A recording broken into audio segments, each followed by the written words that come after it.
Saatnya Anda dengar dan bicara di Pro 1 RRI Merauke, kanal informasi dan inspirasi.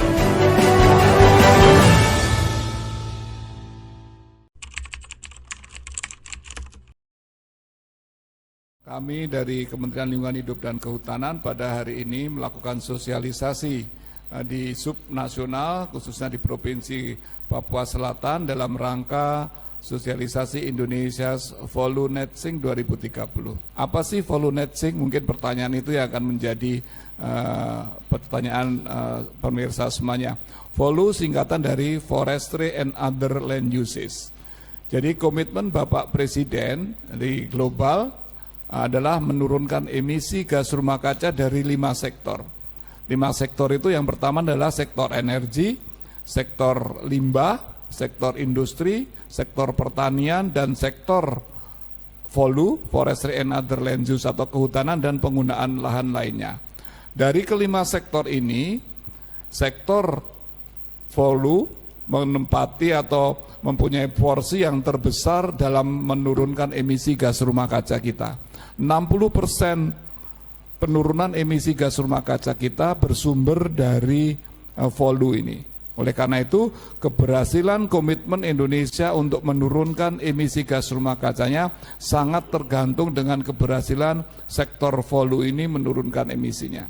Oleh karena itu, bagaimana langkah-langkah strategi aksi mitigasi penurunan emisi gas rumah kaca di sektor VOLU ini harus betul-betul terjadi di tingkat tapak.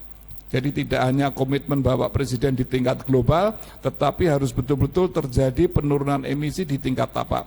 Caranya gimana? Kita susun rencana-rencana aksi mitigasinya di provinsi, 34 provinsi yang sudah kita susun ini, kita detailkan rencana subnasionalnya. Hari ini dan besok kita melakukan workshop untuk menyusun rencana operasional untuk Provinsi Papua Selatan. Kami sudah menyelesaikan penyusunan rencana subnasional ini di 22 provinsi tahun 2022, kemudian 2023 kita menyelesaikan 12 provinsi, dan yang terakhir ini provinsi di Jawa ada 2 yang belum, Banten dan DKI, serta 4 provinsi baru di Papua ini yang akan kita lakukan. Ini yang pertama Papua Selatan, nanti Papua Tengah, Papua Barat Daya, dan Papua Pegunungan akan segera kita lakukan. Ya betul, bagaimana upaya-upaya Indonesia di dalam menurunkan emisi ini harus kita tunjukkan ke dunia. Keberhasilan kita misalnya menurunkan deforestasi, kemudian mengurangi kebakaran hutan, itu betul-betul upaya-upaya yang betul kita tunjukkan ke dunia keberhasilan kita. Dan ini sangat terbukti bahwa kebakaran hutan kita menurun sampai 80%. Dan ini dihargai atau diapresiasi oleh negara-negara luar, dan kita mendapatkan yang disebut dengan insentif pendanaan. Jadi keberhasilan Indonesia mendapatkan insentif pendanaan dari negara asingnya. Betul. Pada saat Bapak Presiden menyampaikan komitmennya di Paris tahun 2015, pada saat itu ada konferensi tingkat tinggi perubahan iklim, Bapak Presiden menyampaikan komitmennya untuk menurunkan emisi gas rumah kaca atau menjaga kenaikan suhu bumi tidak lebih dari 2%.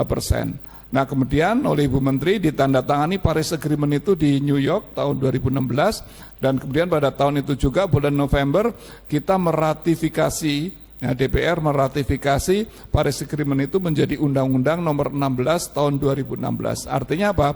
Komitmen Bapak Presiden dilengkapi dengan penandatangan oleh Ibu Menteri dan oleh DPR itu menjadi Undang-Undang tahun nomor 16 tahun 2016. Artinya komitmen Indonesia sangat kuat untuk berpartisipasi dalam menurunkan emisi gas rumah kaca global.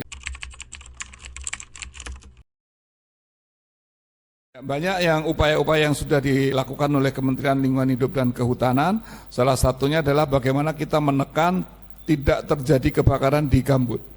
Karena kalau kita berhasil menjaga tidak terjadi kebakaran di gambut itu adalah upaya yang luar biasa, karena emisi di gambut itu sangat besar sekali. Ini yang harus kita upayakan, dan ini kita sudah mempunyai yang disebut dengan permanent solution, bagaimana kita menjaga tidak terjadi kebakaran di gambut.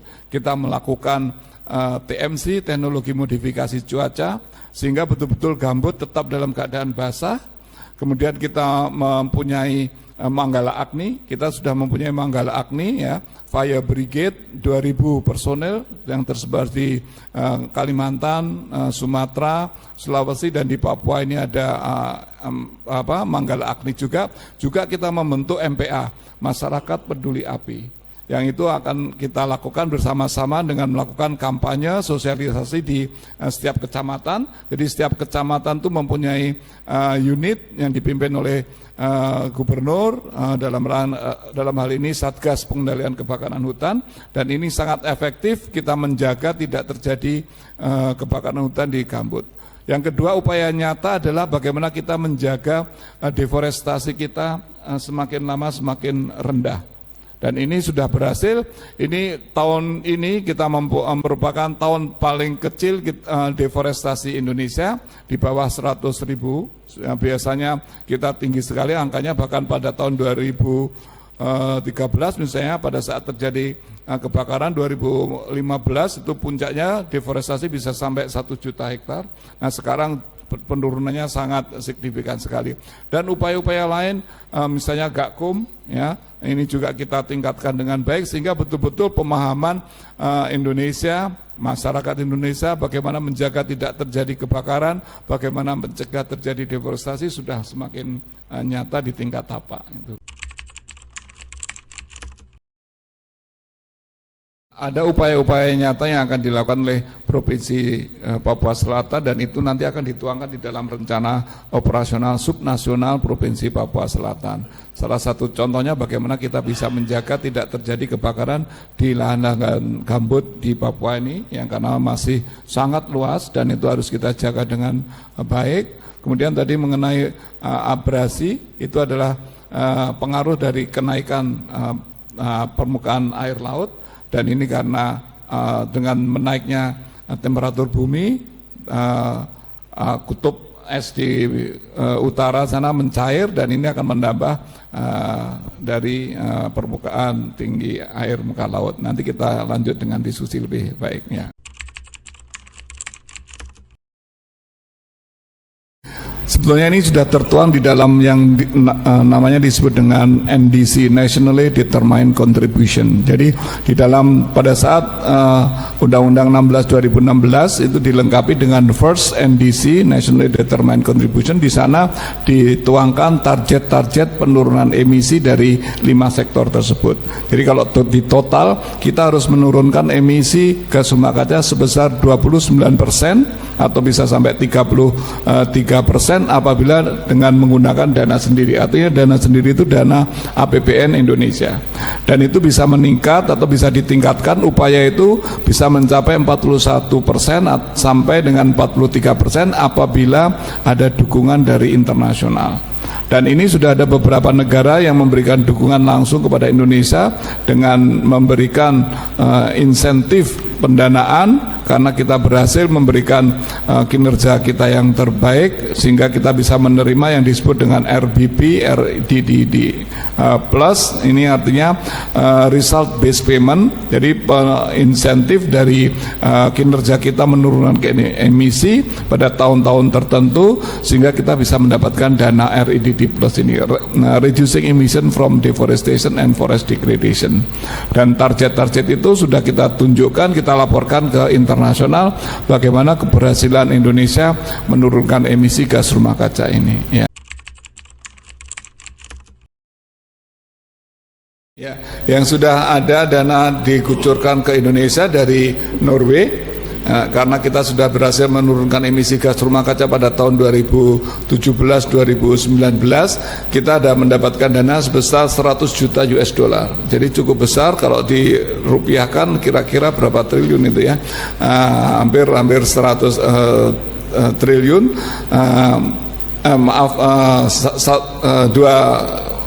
tinggal dikalikan ya sekarang US dollar berapa.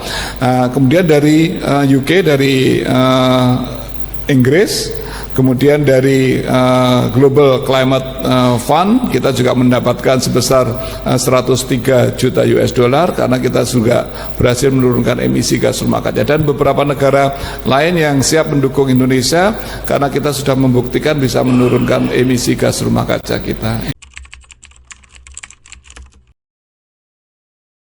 Ya, take FGF-nya adalah Indonesia dengan bisa mengurangi emisi ini, artinya apa?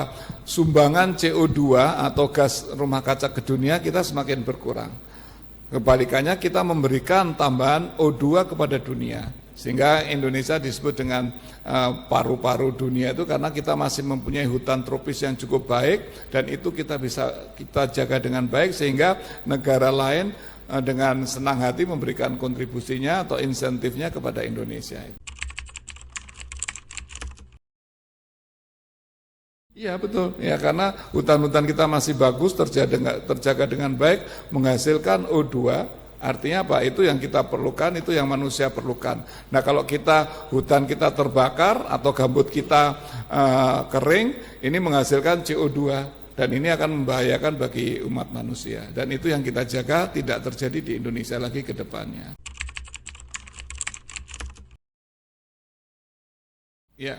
Tadi di dalam paparan saya di dalam sosialisasi juga sudah kami sampaikan bahwa Indonesia mempunyai solusi permanen agar tidak terjadi kebakaran gambut khususnya ke depan dengan melalui pendekatan-pendekatan yang sudah dilakukan oleh Kementerian Lingkungan Hidup dan Kehutanan. Salah satu contohnya adalah kita menerapkan TMC, teknologi modifikasi cuaca. Artinya apa? Kita membuat hujan buatan di daerah-daerah gambut yang sudah kering, sehingga permukaan air gambut menjadi meningkat, sehingga tidak mudah terjadi kebakaran di gambut sana. Kemudian kita melakukan mendukung Manggala Agni kita sudah mempunyai 2.000 Manggala Agni di seluruh Indonesia. Kemudian kita juga mempunyai masyarakat peduli api, kita sudah membangun beberapa MPA di beberapa kecamatan, di beberapa kabupaten yang turut ikut aktif melakukan kampanye sosialisasi kepada masyarakat agar tidak melakukan pembakaran hutan lagi. Dan ini upaya-upaya ini terus kita lakukan ya, bahkan kita dukung dengan Gakum ya, polisi hutan, sehingga betul-betul kita jalankan upaya-upaya ini dengan terus-menerus sehingga apa yang kita harapkan tidak terjadi lagi kebakaran hutan ke depan itu betul-betul terjadi di Indonesia. Ya. Ya, terima kasih. Besok hari Jumat kita akan menyusun rencana operasional subnasional Provinsi Papua Selatan ini. Kita detailkan rencana operasional di Papua Selatan ini. Salah satu upaya nyata adalah bagaimana kita bisa menjaga hutan gambut, ya, hutan peatland yang ada di Papua Selatan ini tetap terjaga dengan baik. Ini salah satu upaya nyata adalah menjaga tinggi muka air dari gambut itu. Dan ini upaya-upaya nyata sudah ada, di manual kita sudah ada. Kemudian kita melakukan yang namanya restorasi atau rehabilitasi di tempat-tempat yang hutannya sudah tidak ada lagi. Nah, kami kemarin sempat mengunjungi Taman Nasional Wasur, luar biasa di sana kondisi hutannya masih cukup bagus sehingga menjadi habitat walabi di sana yang masih banyak, sehingga betul-betul ini menjadi aset yang sangat berharga, tidak saja bagi kita, tapi juga untuk anak cucu kita tentunya. Dan Indonesia ini berbicara mengenai perubahan iklim ini terjadi tidak hanya setahun 2 tahun. Ini berlangsungnya akan lama, ya. Oleh karena itu kita siapkan juga anak-anak muda, ya. Oleh karena itu KLHK juga melibatkan anak-anak muda, ya, dalam Green Leader Inisiatif, kemudian Green Youth Movement, ya, kita libatkan dalam rangka mempersiapkan anak-anak kita, adik-adik kita dalam mengantisipasi terjadinya perubahan iklim ini. Sehingga itu upaya-upaya itu sudah dilakukan. Ada 16 orang ditunjuk Green Leader dari Papua Selatan ini yang menjadi wakil adik-adik kita, anak-anak kita untuk menjadi leader nanti apabila mereka dewasa, mereka sudah mempunyai pengetahuan bagaimana mengendalikan perubahan iklim ini dengan lebih baik ya.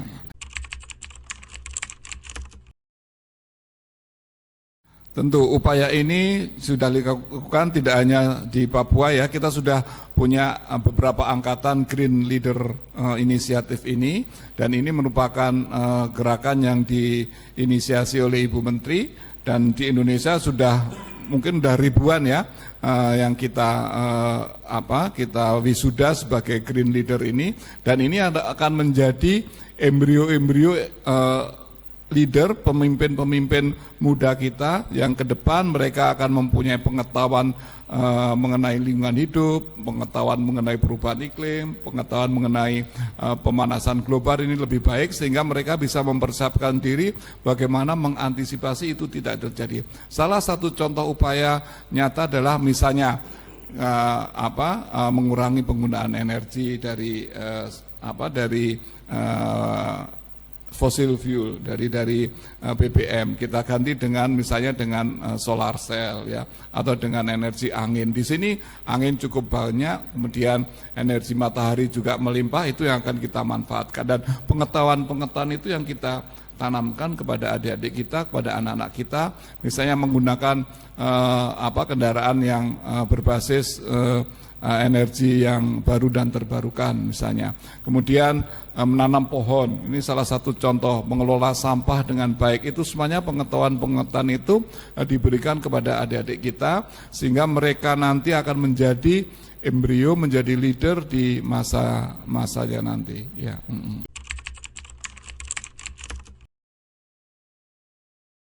Jadi apa yang disampaikan oleh Pak Sekda tadi itu, pada saat kita menyusun rencana aksi subnasional Provinsi Papua Selatan ini, selain tadi yang disebutkan oleh Pak Sekda, juga akan didampingi oleh Foretika. Foretika itu Forum Komunikasi Dekan-Dekan Fakultas Kehutanan. Nah, ini anggotanya seluruh fakultas kehutanan di Indonesia, dan ini nanti yang mendampingi adalah dari Provinsi Papua Selatan ini adalah Universitas Cendrawasih, kemudian ada Universitas Hasanuddin, kemudian ada Universitas di Manokwari juga akan bergabung di dalam mendampingi Provinsi Papua Selatan ini menyusun rencana aksi ini. Jadi betul-betul apa yang akan disusun ini berdasarkan ilmu pengetahuan, kemudian data dan fakta yang ada di Papua Selatan ini, sehingga betul-betul rencana aksi itu bisa dijalankan. Jadi tidak hanya rencana di dalam buku, tetapi betul-betul itu akan dilaksanakan di mana, berapa luasnya, kemudian tahun berapa akan dilakukan, berapa dananya, itu akan semuanya akan dibuka atau akan disusun di dalam rencana itu nanti ya. Apa yang kami susun di beberapa provinsi yang lain itu adalah komitmen pemerintah daerah di dalam mendukung Volunet itu pertama yang kita harapkan. Artinya apa?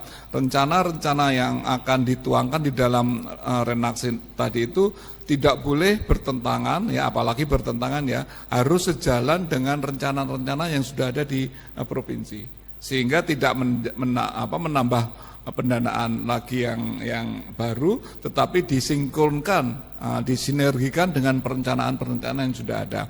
Nah, dari penyusunan itu nanti, tadi saya sampaikan, harus membuat prioritas kegiatan yang bisa diusulkan untuk bisa didanai dari BPDLH. BPDLH itu adalah Badan Pengelola Dana Lingkungan Hidup. Yang tadi itu, yang dana-dana dari luar negeri tadi itu dikelola oleh BPDLH, Badan Pengelola Dana Lingkungan Hidup, dan sekarang sudah terkumpul sekitar mungkin 15 triliun, dan itu bisa diakses, itu bisa digunakan oleh negara, oleh pemerintah daerah untuk mensupport rencana-rencana aksi prioritas yang akan dilakukan di masing-masing provinsi.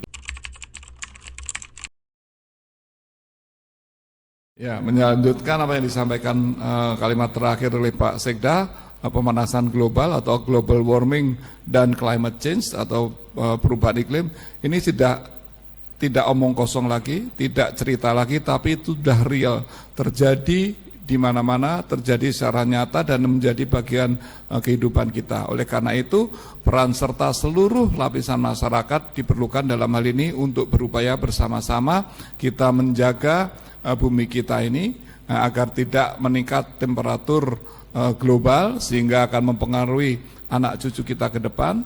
Oleh karena itu, upaya-upaya nyata harus kita lakukan di tingkat tapak. Jadi sekarang juga harus kita lakukan mitigasi perubahan iklim ini agar anak cucu kita dan kita sendiri pada saat ini bisa nyaman dengan memiliki bumi yang hanya satu ini. Tidak ada bumi yang lain, Mbak. Jadi oleh karena itu kita harus pelihara dengan bagaimana kita berkontribusi melakukan mitigasi perubahan iklim ini dengan secara nyata. Terima kasih atas partisipasi Anda bersama Pro 1 RRI Merauke.